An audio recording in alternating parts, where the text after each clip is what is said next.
In this video, I'm going to change your mindset about something very, very important. Welcome everyone to Chasing Tens. My name is Abhi. Thanks for tuning in. And before you get put off by quick action throttle talk and you think, nah, this isn't for me. I never thought a bit of twisting the throttle will help me a lot. Let me change your mindset. Give me 5 minutes of your precious time and I'll go through this with you.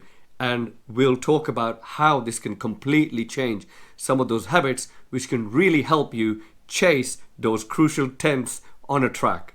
So guys, some of the changes we do on our motorbike are drastic. Like last week we talked about chain and sprocket changes and how they can drastically change the feel coming out of the corner or top end, and you really feel it. Would you really feel a quick action throttle? Would you?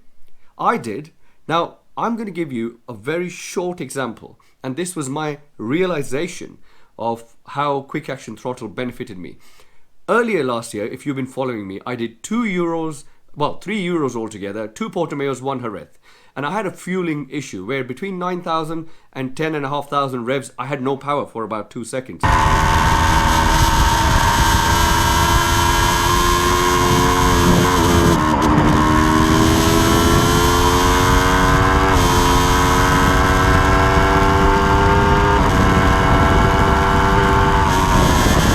So basically, every time I would give it 80% throttle or 90% throttle, 70% throttle coming out of a corner, I would get stuck in that power band and I will have no power. The only option for me was to give it full beans coming out of every corner, obviously sensibly, and then make use of those mini straights, words of Simon Crafer, I'm a big fan of him, so make use of those mini straights between the big straights to gain lap times. You can win the most amount of time safely on the straights. Corners are for getting from one straight to the next. The speed you can go around a corner is limited by grip. Your speed on the straight is not. The key to going faster is to make the straights as long as possible and the corners as short as possible, wherever you can possibly use full throttle or full braking effort.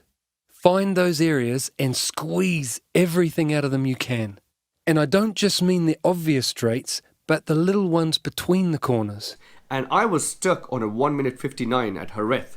Now 1 minute 59 is a mid-inters time, so I gained 4 seconds on the final day by just growing some kahunas and really making the most of my quick action throttle. Why? Because if I did 70 or 80% throttle, I would get stuck in that power band. I had no power. So my only option was to give it the full beans, and that kind of got rid of the bad habit or the scaremongery in my head, which was like, oh my god, if I give it full throttle on my bike. And guys, I was an early inters rider, so giving it full throttle after every turn wasn't my thing.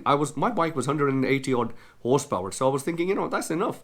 But you know what, some things really change your mindset, and that really did change my mindset. And now, coming out of bends, coming out of corners, if there's a mini straight, I'm absolutely pinned because of this quick action throttle.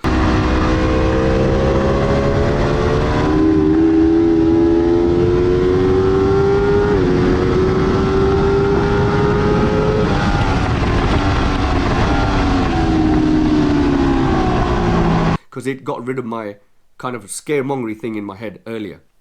Okay, let's talk about the actual quick action throttle and what it actually is. Now, when you buy a quick action throttle kit, a complete kit, you get 2 grips, the actual mechanism of the quick action throttle, and 3 gauges or like cams, which kind of give you aggressiveness on your throttle, which actually pulls the throttle cables depending on what cam you put that on. So you get green, red, and white. Red is more of a progressive cam, white is rapid, which is what you use in races and track, and green is your normal street kind of setting. Now Domino also give you the throttle cables with the kind of grips. Now you would think, how different could these be to what you've already got on your very expensive superbike?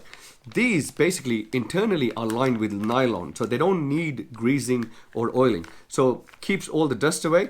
And you know what? The feel of these throttle cables from personal experience is very, very plush, and there's less dust particle contamination. Now I'm going to explain this quick action throttle malarkey with a very simple thing which has really helped me, and I've seen it on YouTube with some professional riders explaining it this way. So I've got a battered Litec clip-on from my crash last year, and imagine this is your clip-on. You're holding like this. First of all, when you're giving it full beans on your normal throttle, you tend to do this, like that, and then like that, because there's a lot of action going on in a normal throttle. And then your wrist is like this, okay? Your elbows underneath, and try to move. If you're sitting in your living room or wherever you are, try to do it now with your finger. Just do it with your finger if you want. And this is your elbows down there because you're pinned.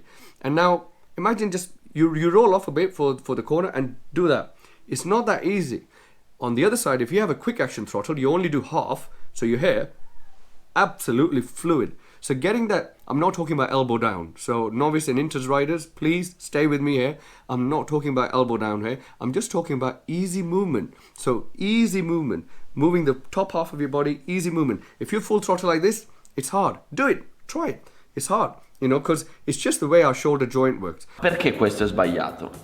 Per vari motivi. Ipotizziamo di essere in curva. Nel momento in cui io ho mollato il freno e ho iniziato ad accelerare, il mio polso fa questo angolo di 90 gradi, che è un angolo fastidioso, è un angolo che mi blocca il braccio. Io non riesco ad aprire il braccio.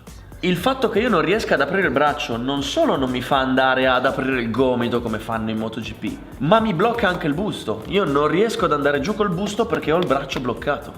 So that's one of the big reasons why you would have a quick action throttle, because it just improves fluidity, and kind of like gets rid of all the bad habits. By bad habit, I mean if you are pinned like this on a normal throttle, sometimes your inner side of your glove could be very grippy, and before a corner you release the throttle, sometimes 10 or 20% throttle is still stuck, and when you're coming down the gears you're like whoa.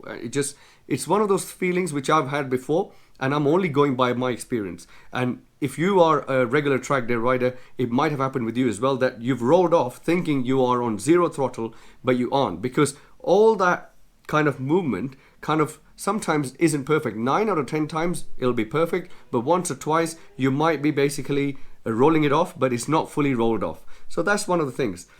And if you think about it, is it really worth it on a street? I would say no. On a racetrack. Is it worth it if you are on a regular track rider? Absolutely yes. Is it worth it if you're a novice or an inters rider? Absolutely yes. Why do I say that? Because there's so much hesitation for people to go full throttle. These days we've got nearly 200 horsepower bikes or more, and giving it full beans can be quite daunting. So a bit of action is not too much. That's why it's called quick action. So all you need is that much and you're full throttle. And now you will think, oh, that could be crazy. How can this movement give me full power? It does. But then that's what you got to feel with your palms and your wrists. And guys, if you are a guy and you haven't got very good feeling in your palms and movement in your wrists, I'd be very surprised, and you know why.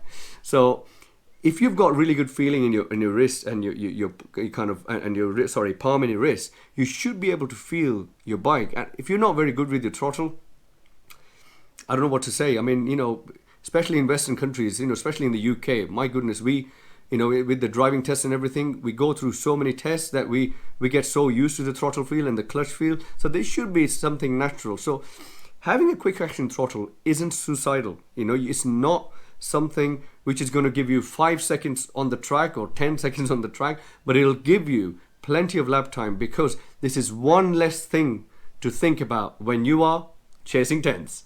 So guys, this was my kind of summary of the quick action throttle. So please do not be hesitant and go for this upgrade. It's not that much. It's about 120 to 140 pounds depending where you buy it from. I get all my parts through Road Race Performance Shropshire.